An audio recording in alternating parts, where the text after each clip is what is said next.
یہ ماہ سیام میں سخت گرمی، زبان کانٹا بن گئی، حلق خشک ہو گیا، اور ہم پانی نہیں پی رہے، ٹھنڈا پانی دستیاب ہے، کوئی دیکھ بھی نہیں رہا، وضو کرتے بھی احتیاط کرتے ہیں، میاں کیوں نہیں پانی کا 2 گھونٹ لے لیتے، ٹھنڈا پانی ہے، میٹھا پانی ہے۔ کہا ہم نے روزہ رکھا ہے، اللہ دیکھ رہا ہے۔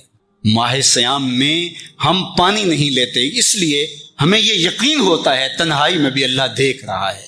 یار جو اللہ رمضان میں دیکھتا ہے وہ غیر رمضان میں بھی دیکھتا ہے۔ پانی پینے لگو تو دیکھتا ہے، رشوت لینے لگو تو تب بھی دیکھتا ہے، آنکھ بھٹکے تو تب بھی دیکھتا ہے، خیال بہکے تو تب بھی دیکھتا ہے، سوچوں میں آوارگی آئے تو تب بھی دیکھتا ہے۔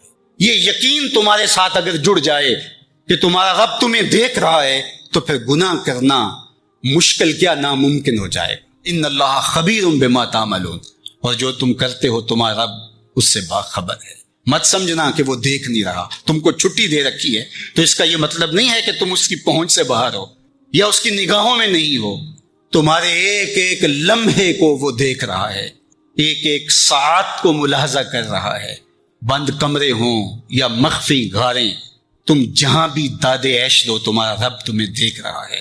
کالے پہاڑ کی گہری غار میں چیونٹی چلتی ہے تو اس کے ننھے اور مہین پاؤں سے سینہ سنگ پر جو لکیر بنتی ہے تمہارا رب اس کو یوں دیکھتا ہے جیسے دیوار چین کو دیکھتا ہے۔ تو کیا وہ تمہارے اعمال کو نہیں دیکھتا؟ تمہارے ایک ایک عمل کو، تمہارے ارادے کو، تمہاری آنکھوں کی خیانت کو، تمہارے دل کے ارادے کو دیکھتا ہے۔ ایک ایک چیز سے وہ آگاہ ہے۔ وَلَا تَكُونُوا كَالَّذِينَ نَسُوا اللَّهَ، اور ان لوگوں کی طرح نہ ہو جانا جنہوں نے اللہ کو بھلا دیا، غافل ہو گئے، اپنی خواہشات کی زندگی گزارنے لگے۔ یہ جہاں مٹھا اگلا کس نے ڈٹھا، آرزوؤں کے نوکر بن گئے۔ جس طرح نفس اور شیطان ان کو چلا رہا اس طرح چل رہے ہیں۔ جو لوگ اللہ کو بھول گئے، اللہ فرماتا ہے اللہ نے انہیں ان سے غافل کر دیا۔ اللہ جب کسی سے ناراض ہوتا ہے تو ہدایت چھین لیتا ہے۔ اسی لیے ہمیں ہر روز ہر نماز کی ہر رکعت میں ہدایت مانگنی ہوتی ہے۔ اہدنا الصراط المستقیم، ہر روز مانگتے ہیں، ہر نماز میں مانگتے ہیں، ہر رکعت میں مانگتے ہیں، اللہ ہمیں ہدایت پہ گامزن رکھنا۔ اللہ جب کسی سے ناراض ہوتا ہے تو ہدایت کے دیے بجھ جاتے ہیں، اندھیروں میں بھٹکنے لگتا ہے، شیطان اس کو دھوکے میں مبتلا کر دیتا ہے، اسی زندگی کو مقصود زندگی سمجھ لیتا ہے، اس شراب کو آب حیات سمجھ لیتا ہے، جس کو یہ بھی نہ پتا ہو کہ میں ہوں کون، میں کہاں ہوں، میرا مقصد زندگی کیا ہے، مقصد حیات کیا ہے۔ کھانا پینا اور لذتوں کا حصول یہ تو چوپائے بھی کرتے ہیں، تو اشرف المخلوقات کاہے کا ہے۔ یہ زندگی تو ان کی بھی ہے کہ وہ اچھا کھاتے ہیں، تم تو ایک پاؤ بھر گوشت کھا لیتے ہو اور شیر روز ایک ہرن چاٹ جاتا ہے، وہ تیرے سے زیادہ کھاتا ہے، تیرے سے زیادہ طاقتور ہے۔ ہاتھی کا جسم تیرے سے کہیں بڑا ہے، پرندے ہواؤں میں اڑتے ہیں، مچھلی پانی کی تہوں میں اتر جاتی ہیں، عقاب کی نظروں اور بلندی پرواز کی دیکھنے والی ہوتی ہے، پرگس کہاں سے کہاں تک سونگھ لیتی ہے، ان کی قوت شامہ تیرے سے بڑی ہے، لیکن اس کے باوجود بھی افضل تو، اشرف بھی تو، اور اللہ نے اپنی نیابت کا تاج تیرے سر پہ رکھا ہے۔ تو مقصود ہے، تو مسجد الملائک ہے، فرشتوں کی پیشانی تیرے حضور جھکی ہے، تو اپنے آپ سے آشنا ہی نہیں ہے، تجھے پتہ ہی نہیں کہ تو کون ہے۔ تو خدا کو بھول کے سمجھا کہ میری زندگی آزاد ہو گئی، اب میں جو چاہوں کروں، میں خدا کا بھی انکار کر دیا، بھلا دیا اس کو۔ کہا جب خدا کو تو بھولا تو خود کو بھول گیا، زندگی کے مقصد کو تو نے فراموش کر دیا، اب بھٹکتا ہے ارض فلات میں، جنگل میں پڑے ہوئے خشک پتے کی طرح، جس کو ہوائیں کبھی ادھر اڑا دیتی ہیں کبھی ادھر اڑا دیتی ہیں۔ مقصد حیات کا علم نہیں ہے، خدا کو بھولنے کا یہ نتیجہ ہے جو تجھے بھگتنا پڑ رہا ہے۔ خدا آشنا ہو جا، خود آشنا ہو جائے گا، تجھے ذات سے آگہی ہو جائے گی، من کا شعور مل جائے گا، تجھے پتا چلے گا کہ میں کون ہوں، میری زندگی کا مقصد اور مقصود کیا ہے۔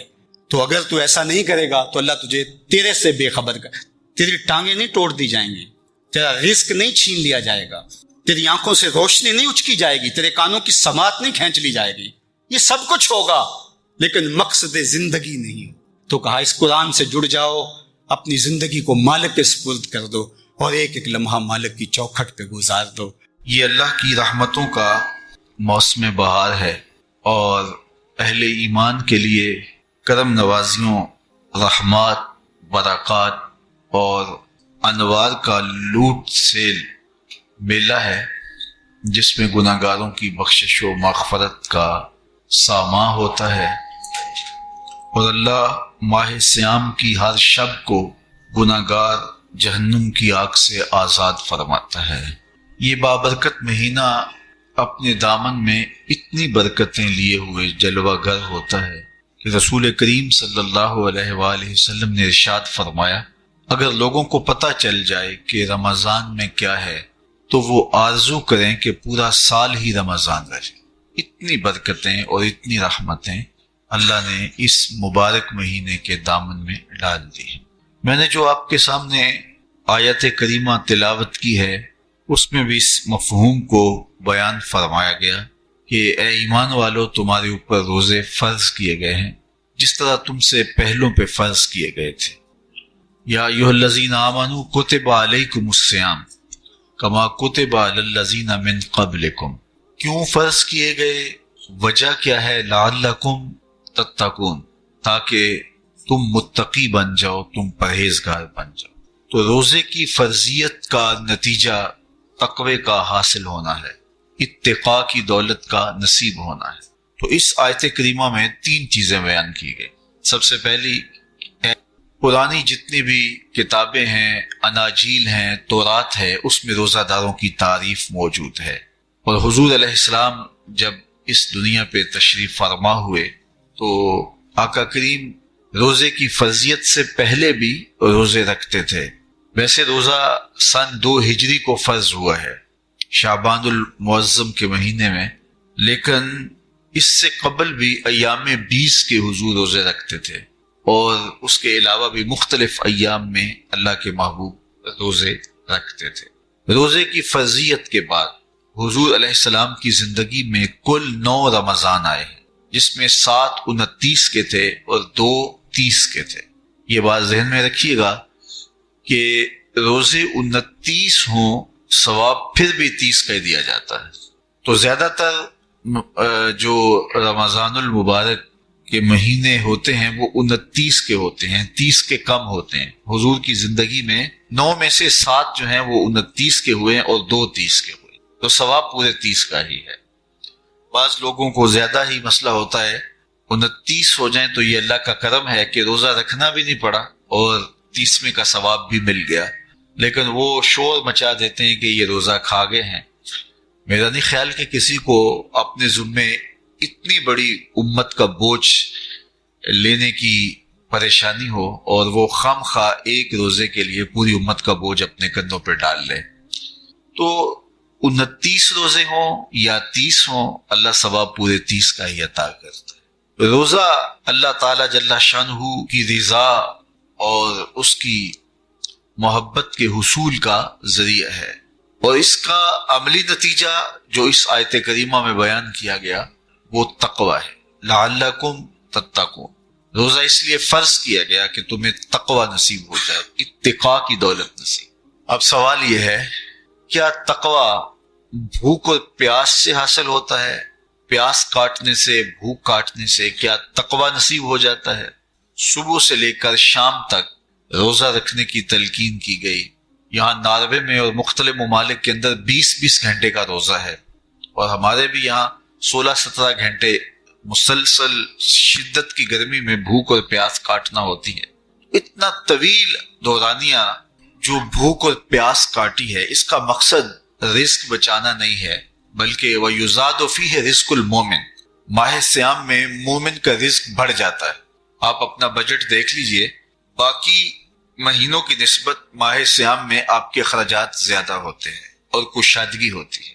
تو یہ کوئی خوراک بچاؤ مہم نہیں ہے، بلکہ رزق تو بڑھ جاتا ہے، لیکن اس کے باوجود 20 گھنٹے، 17 18 گھنٹے پیاس اور بھوک کاٹنا، اس کا کوئی مقصد ہے تو وہ مقصد قرآن نے بیان کیا کہ اس کے نتیجے میں تمہیں اتقاء کی دولت ملے گی، تمہیں تقوی کا نور نصیب ہو۔ سوال یہ کھڑا ہوا، کیا بھوک اور پیاس کاٹنے سے تقوی مل جاتا ہے؟ تو اس کو سمجھنے کے لیے ایک مختصر تمہید سمجھنا ہوگی، اور وہ یہ کہ ہمارے 2 دشمن ہیں جو ہمیں جادہ مستقیم سے ہٹانے کے لیے دن رات کوشاں ہیں، ایک شیطان اور دوسرا نفس۔ یہ 2 دشمن ہیں جو ہماری متاع عمل، ہمارا خلوص، ہماری للہیت، ہمارا باطن لوٹنے کے لیے ہر وقت مستعد اور فعال رہتے ہیں۔ اب ان 2 دشمنوں سے ہمارے تنہا ناتواں وجود کا مقابلہ ہے، اور ان میں سے جو بڑا دشمن ہے وہ نفس ہے، کیونکہ شیطان نے جب انکار سجدہ کیا تو ہم تو یہ کہتے ہیں کہ ہمیں شیطان نے بہکا دیا، لیکن شیطان نے جب انکار سجدہ کیا اور خود بہک گیا تو اس وقت کوئی دوسرا شیطان تو نہیں تھا جس نے شیطان کو بہکایا، وہ نفس تھا جس نے شیطان کو شیطان بنایا۔ اس نے اندر سے کہا انا خیر منہ، میں بہتر۔ تو یہ انانیت جو تھی، انا خیر منہ، اس نے اس کو بہکایا۔ تو شیطان کو شیطان بنانے والا نفس ہے، تو نفس شیطان سے بھی بڑا دشمن ہے۔ ایک بزرگ تھے، وہ ساری زندگی اپنی زبان پہ انا کا لفظ نہیں آنے دیتے تھے۔ اس مفہوم کو بیان کرنا ہوتا تو وہ الفاظ دیگر بیان کرتے، میں کا لفظ، انا کا لفظ وہ اپنی زبان پہ ساری زندگی انہوں نے جاری ہی نہیں ہونے دیا۔ کہتے تھے اس لفظ نے شیطان کا بیڑا غرق کر دیا، تو میں یہ لفظ زبان پہ آنے نہیں دوں۔ اچھا، بندے بھی بڑے عجیب ہوتے ہیں، کسی نے کہا لو لو، ان کی زبان پہ یہ لفظ آتا کیوں نہیں، میں جاتا ہوں اور ان کی زبان پہ یہ لفظ آئے ہی آئے۔ چلے گئے، بزرگ تشریف فرما تھے، نماز کا وقت قریب ہو رہا تھا۔ حضرت ایک مسئلہ پوچھنے آیا ہوں، کہا پوچھئے، شیطان کو کس چیز نے برباد کیا؟ حضرت آپ تو بولیں گے کہ میں نے، آنا نے، تو کہوں گا جیسے بھی ہوا ان کے زبان پہ لفظ میں تو آ ہی گیا نا۔ تو وہ بزرگ بھی بڑے سیانے تھے، اس کی نیت کا کھوٹ سمجھ گئے۔ فرمانے لگے بیٹا نماز کا وقت ہو گیا ہے، نماز پڑھ لیتے ہیں پھر اس پہ بات ہوتی۔ نماز ہوئی، سلام پھرا تو خود ہی فرمانے لگے کسی نے کہا تھا کہ شیطان کو کس چیز نے برباد کیا، جواب دینا چاہ رہا ہوں، کس نے پوچھا تھا؟ جھٹ کھڑا ہو گیا، میں نے کہا اسی چیز نے اس کا بیڑا غرق کر دیا۔ تو جو نفس تھا وہ شیطان کو شیطان بنانے والا ہے۔ تو ہمارے ساتھ نفس بھی لگا ہوا ہے، ہمارے پیچھے شیطان بھی لگا ہوا ہے۔ شیطان بھی بڑا مکار دشمن ہے، چھوٹا دشمن یہ بھی نہیں ہے۔ یہ ہماری متاع عزیز کو، متاع ایمان کو، متاع عمل کو، متاع خلوص کو لوٹنے کے لیے دن رات مستعد اور فعال رہتا ہے۔ اللہ کے محبوب نے فرمایا الشیطان جاسم علی قلب ابن آدم فاذا ذکر اللہ خانس واذا غفل وسوس۔ شیطان اولاد آدم کے دل پہ قبضہ جما کے بیٹھ جاتا ہے، جب یہ اللہ کا ذکر کرتا ہے تو بھاگ جاتا ہے، اور جب یہ اللہ کے ذکر سے غافل ہوتا ہے تو یہ وسوسہ اندازی کرتا ہے۔ تو شیطان اولاد آدم کے دل پہ قبضہ جماتا ہے، اسے پتہ ہے کہ دل قابو میں آ گیا تو پورا بدن قابو میں آ گیا، چونکہ میرے اعضائے بدنیاں میرے دل کے تابع ہیں۔ موسم اچھا ہے، رت سہانی ہے، صحن چمن میں پھول کھلے ہیں، لیکن میرا دل نہیں چاہ رہا تو ٹانگیں جنبش ہی نہیں کریں گی۔ مرغن غذائیں سامنے پڑی ہیں اور آپ کا تقاضا ہے کہ جناب لے لیجئے، لیکن میرا جی نہیں چاہے گا تو ہاتھ جنبش نہیں کریں گے۔ آسمان ستاروں اور کہکشاؤں سے بھرا ہوا ہے، جی نہیں چاہے گا تو نظر نہیں اٹھے گی۔ آپ سماعتیں بچھائے بیٹھے تھے، جی نہیں چاہے گا زبان نہیں بولے گی۔ تو پورے آزاد دل کے تابع ہیں، اور اگر دل شیطان کے تابع ہو گیا، اس کے ہتھے چڑھ گیا، تو پھر اعضاء وہی کریں گے جو شیطان چاہے گا۔ اور اگر یہ دل مالک کی محبت سے سرشار ہوگا تو پھر دل جو چاہے گا وہی اعضاء کریں گے، تو دل اللہ کی نافرمانی کی چاہت ہی پیدا نہیں ہونے دے گا، تو اعضاء بدنیاں کا رخ بھی اللہ کی رضا کے حصول کے لیے ہوگا۔ تو شیطان بھی قبضہ دل پہ جماتا ہے اور دل کو قابو میں کر کے حضرت انسان کا بیڑا غرق کرتا ہے۔ اللہ تعالیٰ کا کرم یہ ہوا اذا جاء رمضان سلسلۃ الشیاطین، اللہ کے محبوب علیہ السلام ارشاد فرماتے ہیں جب ماہ صیام آتا ہے تو شیاطین جکڑ دیے جاتے ہیں، جنت کے دروازے کھول دیے جاتے ہیں، جہنم کے دروازے بند کر دیے جاتے ہیں۔ اب ہمارے دو دشمن تھے، ایک نفس اور دوسرا شیطان، دونوں کے مقابلے میں ناتواں اور کمزور جان کو مقابلے میں آنا پڑتا تھا، لیکن جب ماہ صیام آیا، یہ ماہ انور آیا، تو ہمارے دو دشمنوں میں سے ایک دشمن باندھ دیا گیا۔ اب ہمارا مقابلہ صرف ایک دشمن سے رہ گیا۔ دیکھیے، ماہ رمضان آتا ہے تو مسجدوں کے در کشادہ ہو جاتے ہیں، لوگوں کا رجحان دین کی طرف ہوتا ہے۔ جو 5 نمازیں بھی نہیں پڑھتے ہوتے ان کو تراویح میں بھی کھڑا ہوتا دیکھتے ہیں، اہتمام ہوتا ہے، نیکی کا، صدقہ و خیرات کا ماحول پیدا ہوتا ہے۔ ایسا کیوں ہے؟ کہ شیطان بن گیا، لیکن اس کے باوجود نظر بھٹک رہی ہے، خیالوں میں آوارگی ہے، اور رشوت کا بازار گرم ہے۔ کیوں؟ کہ ابھی نفس موجود ہے۔ تو نیکی کا جو ماحول پیدا ہوا یہ شیطان کے بن جانے کی وجہ سے، اور برائی کا ماحول اب بھی موجود ہے یہ نفس کے موجود ہونے کی وجہ سے۔ تو ہمارے دو دشمن ہیں جو ہمیں زیادہ مستقیم سے ہٹاتے ہیں، ایک شیطان اور دوسرا نفس۔ اب جب ماہ سیام آیا تو شیطان باندھ دیا گیا، اب ہمارا مقابلہ صرف نفس سے ہے، اور یہ نفس شیطان سے بھی بڑا دشمن ہے۔ شیطان کو شیطان بنانے والا نفس، اور وہ ہمارے ساتھ جڑا ہوا ہے۔ ماہ سیام میں شیطان تو بند گیا لیکن نفس نہیں بندھا۔ اب ہمیں اپنے نفس کو کمزور کر کے اور اپنی فتح حاصل کرنی ہے اور تقوی کی منزل کو پانا ہے۔ اب شیطان تو اللہ نے باندھ دیا، اب نفس کو کیسے باندھیں؟ تو آئیے، نفس کی بندش کیسے ہوگی یہ کسی ایکسپرٹ سے پوچھیں گے کہ یہ کیسے اس کو باندھیں گے، اس کو کیسے قابو میں کریں گے۔ تو کسی ایسے شخص سے پوچھیں جو اس شعبے کا ماہر ہو۔ اور علامہ اقبال کے مرشد ملا جلال الدین رومی علیہ رحمہ کہتے آؤ تمہیں میں ایک معالج کا پتہ دیتا ہوں جو تمہیں اس بیماری کا علاج بتائے گا اور اس کی بندش کے طریقے بتائے گا۔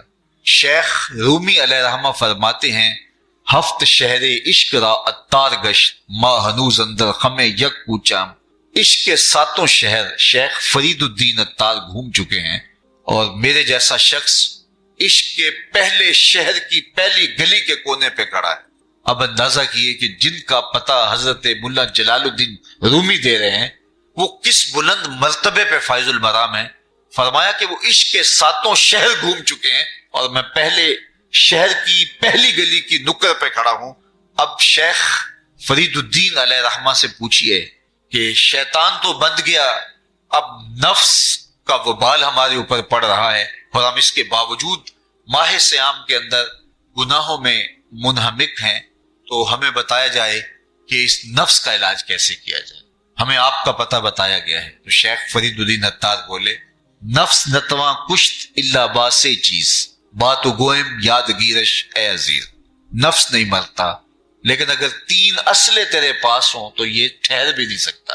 وہ تین اسلحے کون سے ہیں؟ خنجر خاموشی و شمشیر جو، نیزائے تنہائی و ترک ہجو۔ خاموشی کا خنجر، بھوک کی تلوار اور تنہائی کا نیزہ، یہ تین اسلحے ایسے ہیں اگر تو یہ لے کر کے نفس پہ ٹوٹ پڑے تو پھر نفس کا مقابلہ تیرے لیے آسان ہوگا۔ خنجر خاموشی، خاموشی کا خنجر، اللہ کے محبوب علیہ السلام نے فرمایا من صامت نجا، جو خاموش ہو گیا وہ نجات پا گیا۔ کیونکہ انسان کی زندگی کی زیادہ آفتیں اس کی زبان کی وجہ سے۔ آپ اپنے گناہوں کا اور میں اپنے گناہوں کا اگر احتساب کروں تو ہمیں سب سے زیادہ گناہ زبان کے ملیں۔ آنکھیں بھی گناہ کرتی ہیں، ہاتھ بھی گناہ کرتے ہیں، پاؤں بھی گناہ کرتے ہیں، لیکن سب سے زیادہ گناہ زبان کرتی ہے۔ جھوٹ بھی بولتی ہے، غیبت بھی کرتی ہے، شکوہ بھی کرتی ہے، گالی سب و شتم اور کیا کچھ زبان کے گناہ ہیں۔ اسی لیے اللہ کے محبوب نے فرمایا جو تمہارے دو جبڑوں کے درمیان ہے یعنی زبان، اور دو ٹانگوں کے درمیان ہے تمہاری پارسائی کی جگہ، تم ان دو چیزوں کی مجھے ضمانت دے دو، میں محمد تمہیں جنت کی ضمانت دے دیتا ہوں۔ تو انسان کے سب سے زیادہ گناہ زبان کے ہیں اور اس کی پارسائی کی جگہ۔ تو اس لیے میرے حضور نے فرمایا من صامت نجا، جو خاموش ہو گیا وہ نجات پا گیا۔ خنجر خاموشی، خاموشی کا خنجر نفس کشی کا ایک مؤثر ذریعہ۔ اور دوسری بات وشمشیر جو، اور بھوک کی تلوار۔ تو بھوک سے نفس کا مقابلہ کیا جا سکتا ہے، بھوک کی تلوار سے نفس کا سر کاٹا جا سکتا ہے۔ اللہ کے محبوب کا فرمان سنیے، یا معاشر الشباب من استطاع منکم الباء فلیتزوج فإنه اغض للبصر واحسن للفرج فمن لم يستطع فعليه بالصوم فإنه له وجاء۔ اے جوانوں کے گروہ، تم میں سے اگر کوئی نکاح کرنے کی طاقت رکھتا ہے تو وہ دیر نہ کرے، فی الفور نکاح کر لے، یہ نظر کا اور پارسائی کا محافظ ہے۔ لیکن اگر تم میں سے کوئی نکاح کرنے کی فی الحال پوزیشن میں نہیں ہے تو وہ کثرت کے ساتھ روزے رکھے۔ روزے قاطع شہوات ہیں، تو بھوک سے نفس کو جو ہے وہ روکا جا سکتا ہے، اس کو لگام ڈالی جا سکتی ہے۔ تیسری بات نیزائے تنہائی، تنہائی کا نیزہ۔ فرمایا گیا کہ العافیت فی العزلہ، کہ تنہائی کے اندر ہی عافیت ہے۔ جب مجلسوں میں غیبت کی بدبو پھیلتی ہو اور چغلی کا ماحول معاشرے کا جزو لا ینفک بن جائے اور مجالس کے اندر نظروں کی پاکیزگی کا قائم رہنا مشکل ہو جائے اور انسان کی زندگی کے اندر گناہوں کا بہت بڑا سبب مجلسی زندگی ہو تو پھر اس سے تنہائی بہتر ہے۔ حضرت شاہ نقشبند بخاری فرماتے ہیں کہ فقیر کے لیے سب سے اچھی جگہ اللہ کا گھر مسجد ہے، یا کسی کامل صالح شخص کی صحبت ہے، اور یا پھر تنہائی ہے۔ چوتھی جگہ ہلاکت کے علاوہ اور کچھ نہیں ہے۔ ہمیں اپنے کاروبار میں، اپنے معاملات میں، اپنی ملازمتوں میں جانے کی تلقین کی گئی تو وہاں یہ تلقین کی گئی کہ دیر سے جاؤ جلدی واپس آ جاؤ، اور مسجد میں جاتے ہوئے تلقین کی گئی کہ جلدی جاؤ اور دیر سے واپس آؤ۔ لیکن ہم مسجد کے دروازوں پہ جب دور موجود میں رش دیکھتے ہیں کہ لوگ بہت جلدی نکلنا چاہتے ہیں، حتیٰ کہ کندھوں سے کندھے ٹکرا رہے ہوتے ہیں کہ جلدی سے باہر نکل جائیں، حالانکہ وہ عافیت کی جگہ ہے، 2 منٹ زیادہ بھی ہو جائیں تو کوئی حرج نہیں ہے۔ اور ایسے لوگوں کو بھی نکلنے میں جلدی کرتے ہوئے دیکھا ہے کہ لگتا تو یہ تھا کہ شاید انہوں نے کسی ضروری کام پہ جانا ہے، لیکن باہر نکل کے بازار میں پھٹے پہ بیٹھے تھے اور مسجد سے نکلنے کی جلدی بہت تھی۔ تو مسجد میں جلدی جاؤ اور دیر سے واپس آؤ، اور بازار میں دیر سے جاؤ اور جلدی واپس آؤ، لیکن ہمارے رویے اس کے برعکس ہو گئے۔ تو تنہائی میں عافیت ہے، خاموشی میں عافیت ہے، اور بھوک میں عافیت، اور یہ ساری چیزیں روزے میں میسر ہیں۔ فرمایا تم سے اگر کوئی شخص الجھے، بحث کرے، لڑائی کرنا چاہے تو تم اسے کہو انی صائمن، میں نے روزہ رکھا ہوا ہے۔ اسی طرح جو ہے وہ روزے سے آپ کو یکسوئی ملے گی، قرآن مجید کی تلاوت کا ماحول ہوگا، اور تم بھوک کاٹو گے، اور یہ تینوں چیزیں تمہارے نفس کو کمزور کرنے والی ہیں۔ شیطان بند گیا، نفس کمزور ہو گیا، اور جب نفس کمزور ہو گیا، کمزور ہوتا ہے، یہ نفس مرتا نہیں ہے۔ یہ تو کوئی ہے باج فقیراں کسے نہیں ماریا، باہو ظالم چور اندر دا، یہ اندر والا چور جو ہے وہ اتنی آسانی سے قابو آتا ہی نہیں ہے، یہ پھر سر اٹھا لیتا ہے۔ اس کو جتنا کچلو، یہ کچھ عرصے کے بعد تھوڑی سی خوراک ملتی ہے تو پھر سر اٹھا لیتا ہے۔ حضرت بایزید بستامی کہتے ہیں میں نے اپنے نفس کو ایک دن کہا کہ میں تجھے خوراک بھی نہیں دیتا اور تو پھر بھی موٹا تازہ ہے، تو میرے نفس نے مجھے کہا کہ اے بایزید جب تم بازار سے گزرتے ہو تو لوگ انگلیاں اٹھا اٹھا کہتے ہیں یہ بایزید جا رہا ہے، یہ بایزید جا رہا ہے، تو مجھے میری غذا اور خوراک اس سے مل جاتی ہے۔ تو یہ خوراک ہوتی ہے نفس کی۔ تو نفس بہت ظالم ہے اور ساری زندگی اس سے لڑتے ہوئے گزرتی ہے۔ وہ کسی نے کہا تھا نا تمام عمر طوفان سے کھیلتے گزری، نیا کے ڈوبنے کا ڈر بھی رہا۔ تو یہ ساری زندگی اس طرح ٹکراتے ہوئے سے گزرتی، لیکن جب کمزور ہو جائے تو پھر یہ شیطان کو جو ہے وہ موقع نہیں دیتا ہے۔ لیکن اگر نفس اگر ماہ سیام میں ہمارا کمزور نہ ہوا، صرف ہم نے بھوک ہی کاٹی اور باقی اپنے معمولات وہی رکھے، تو میرے حضور نے فرمایا جس نے جھوٹ اور برے کام نہیں چھوڑے اور جھوٹے کام ترک نہیں کیے، اس کے بھوکا اور پیاسا رہنے کی اللہ کو کوئی ضرورت نہیں ہے۔ روزہ تو ایک مشق تھی، یہ تو باطن کی تطہیر کا ایک ذریعہ تھا، یہ تو من کی تہذیب کا ایک ذریعہ تھا، یہ تو نفس کی شر سے اپنے آپ کو بچانے اور شیطان کے مکر و فریب سے بچانے کا ایک ذریعہ تھا۔ دیکھیے شیطان بن جاتا ہے ماہ سیام میں، حدیث واضح ہے، لیکن نفس موجود رہتا ہے۔ اگر نفس کمزور ہو گیا تو شیطان چھٹ کے بھی کچھ نہیں کرے گا، کیونکہ شیطان باہر کا دشمن ہے، نفس اندر کا دشمن۔ جب تک اندر والا دشمن ساتھ نہیں دیتا، باہر والا دشمن کچھ نہیں کر سکتا۔ ہمارے دیہاتوں میں چوری ہو جائے تو بوڑھے بزرگ سر جوڑ کے بیٹھ جاتے ہیں کہ چور کہاں سے آیا، کیسے آیا، تو ایک نقطے پہ سارے متفق ہوتے ہیں کہ اندر کا کوئی بھیتی ضرور موجود ہے۔ اگر اندر کا کوئی بھیتی موجود نہیں ہے تو چور باہر سے آ کے حملہ آور ہو ہی نہیں سکتا ہے۔ تو شیطان باہر کا چور ہے، نفس اندر کا بھیتی ہے، اور اگر یہ اندر والا باہر والے کا ساتھ نہ دے تو شیطان انسان پر حملہ آور ہو ہی نہیں سکتا۔ اس لیے اس کو قابو کر لیں، اس کو رام کر لیں، تاکہ شیطان چھٹنے کے باوجود بھی جو ہے وہ ہمارے اوپر حملہ آور نہ ہو سکے۔ ورنہ وہ تو پیچ و تاب کھا رہا ہے کہ یہ جو تم نمازیں پڑھتے ہو، سروں پہ ٹوپیاں تم نے پہنی ہیں اور بڑے شریف بن کے مسجد میں جا رہے ہو، ذرا چھٹ لوں، عید کے دن ہی جو ہے وہ تمہارا سارا کیا دھرا برباد نہ کیا تو مجھے شیطان نہ کہنا۔ تو وہ سب کچھ برباد کر دیتا ہے اگر ہمارے نفس کی تہذیب نہیں ہوتی۔